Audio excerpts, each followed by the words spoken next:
Right, hello everyone, welcome back to Classic Automotive Services.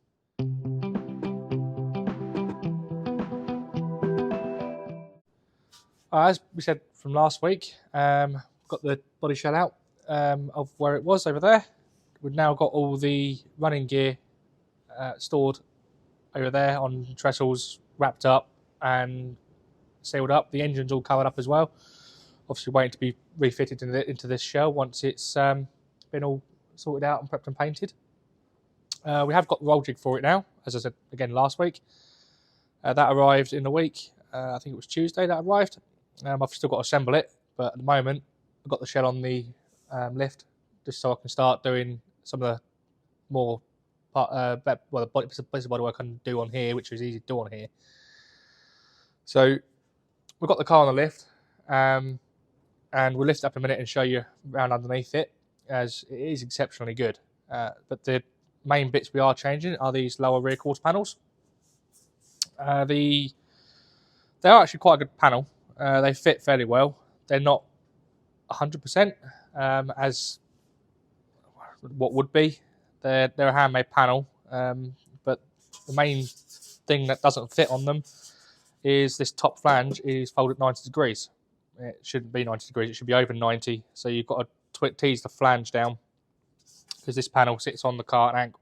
So other than that, they fit pretty well, and they haven't got the drain holes in them like original. But we've put them in. We've done one side. So we've got this side all repaired. So we've removed the panel, carefully undone all the spot welds and removed the panel. But to repair the inner arch, we've got plenty of pictures that we'll put in of stage by stage. And we've got the other side as well, which is actually this panel's for. We're part of the way through that side. We repaired the bottom of the arch, made a new piece in there, made a new piece for this wheel arch here. If you want to kind of run have a look. We're going to put a new piece in on the bottom of this arch and through into here, which in itself was very, very fiddly, as the shaping in that is quite complex. It doesn't look it, but you've got folds which are very close to each other, which even if you've got a folder, you're not going to get a fold that tight on a folder. And plus the shaping of it is quite awkward. But this side's all repaired now, all fitted up and repaired as it should be.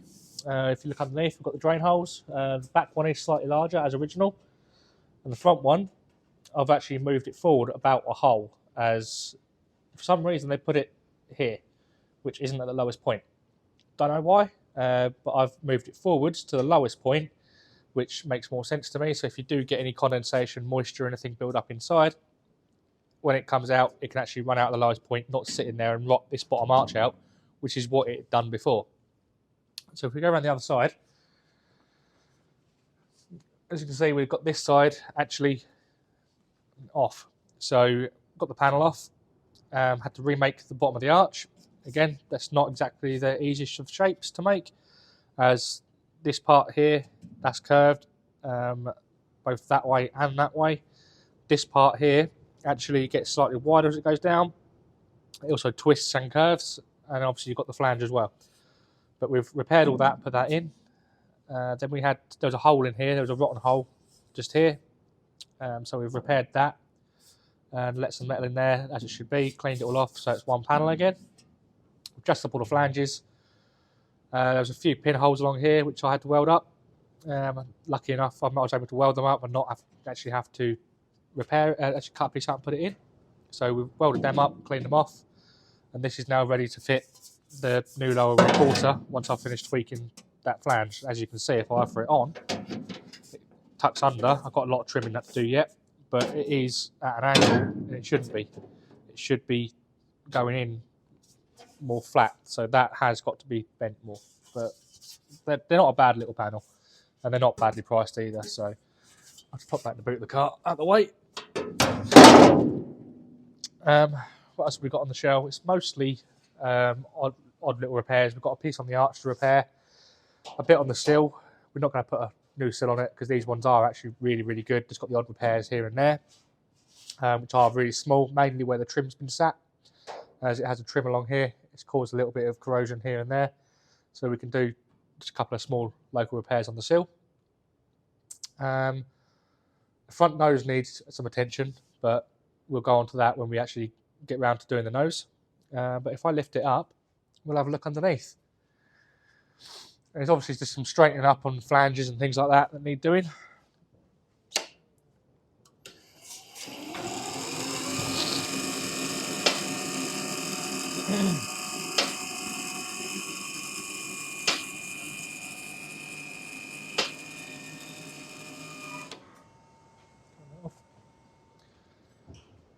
So as we can see, spare wheel well is exceptionally good. No rust, no rot. Little tiny bit pissing in the metal here and there, but nothing has gone through. So that's perfectly sound. As the car has been acid dipped, if the acid dipping hasn't made it go through, it's going to be good solid metal. We've got a little bit of straightening up to do around these, well, people call them drain bungs, and they're not. They're actually locators for the original factory jig when the shells were made. You've got 5, you've got 1 here and 4 on the floors. So we've got to straighten this up and get some new bungs which are bonded in. We've got a little bit of straightening up to do on flanges, the original jacking points where they've been jacked with a different jack. I know I've got the ramp support on there at the moment. The ramp did not bend that. As you can see, it's spreading the load. That's where it's been jacked with a jack and crushed it. So we've got to straighten these out. Straighten the flanges. Same on this side. Again, the location holes got to be straightened. New bungs put in. This floor's got a tiny bit of a bend there, which we'll straighten out and dress back into shape. And we've also got a little bit of a ding there. Looks like it's hit something on the road at some point and bent that up. Maybe even was jacked there at some point. Again, the front bungs need putting in. But overall, we've got a little bit of straightening there to do, which I think was done by the dippers, which is going to happen. You're going to get the odd bit here and there needs doing. And we've also got little tiny repairs like this, for example, on the flange. We've got a little bit on the flange there, needs doing. It's just little odds and ends like that, which they're fiddly, little tiny fiddly bits, which I'd rather have a big repair because it's easier than doing little fiddly bits. Again, flanges in there, needs straightening. It's just where it's the age of it. But for a 50-year-old body shell, it's approaching 50 years. It's actually in very, very exceptionally good condition. Still by far the best shell I've ever seen come back from a dipper, and probably is the best shell in the country. I don't think I've ever seen one this good that's had as little repaired or needs as little repairing as this one does. We've got the odd pinhole here and there. There's 1 or 2 little pinholes in the boot floor above the chassis leg. Again, they are really small pinholes. I think, was there anything in the front arch? No, it was that rear arch that was dodgy one. I've already repaired this front arch before it went for dipping. We've got a little bit on the bottom of the front wing to do, just along here. Again, usual sort of stuff. That's a nice, easy little repair. So it's not going to be a great deal to do metalwork wise at all. So then once we've got the little bits of metalwork done, it'll be on the roll jig and getting on for the prepping and painting, which hopefully again shouldn't take a great deal of time, as it's actually very, very straight. It will need skimming here and there, but it will only be a skim. The thing is with body filler, we'll do a video on how to do the filler correctly and do's and don'ts. Filler got a bad reputation, and rightly so, with how people use it. But it will look like it's got a lot of filler. I'll tell you that now, but it won't be. It'll be wafer thin. It's just there to get the panel perfectly straight. It's not going to be loaded, nowhere near. You can see that from the condition of this actual shell.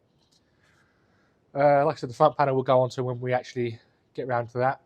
And we've made a decision what we're going to be doing with it. I think that's as far as we are at the moment this week with the TR8. We've just been doing the bits of bodywork.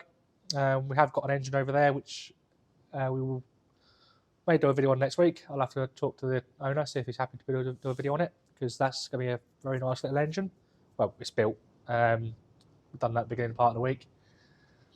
And it's one almighty little powerhouse. So if we're allowed to do a video on that, we'll put one in next week of that as well.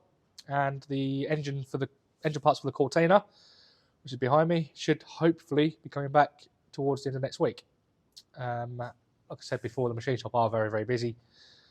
And I won't actually bank on it coming back before Christmas with how busy they are, but hopefully we can have it back until the tail end of next week, so we can hopefully get that back together and get that back for Christmas.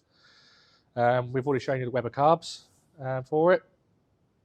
So that's going to be a nice little upgrade and package for it. And after that, we've got a little Saab 94 coming in as well, which is just a non-running issue. So we've got to sort that out. We've still got a lot of other in and out stuff waiting to come in as well, which is surprising for this time of year. It usually quietens down, but it just hasn't, I'm not complaining about it. It's just not enough hours of the day at the moment. But we'll leave it there, and we'll see you next week. So please like and subscribe.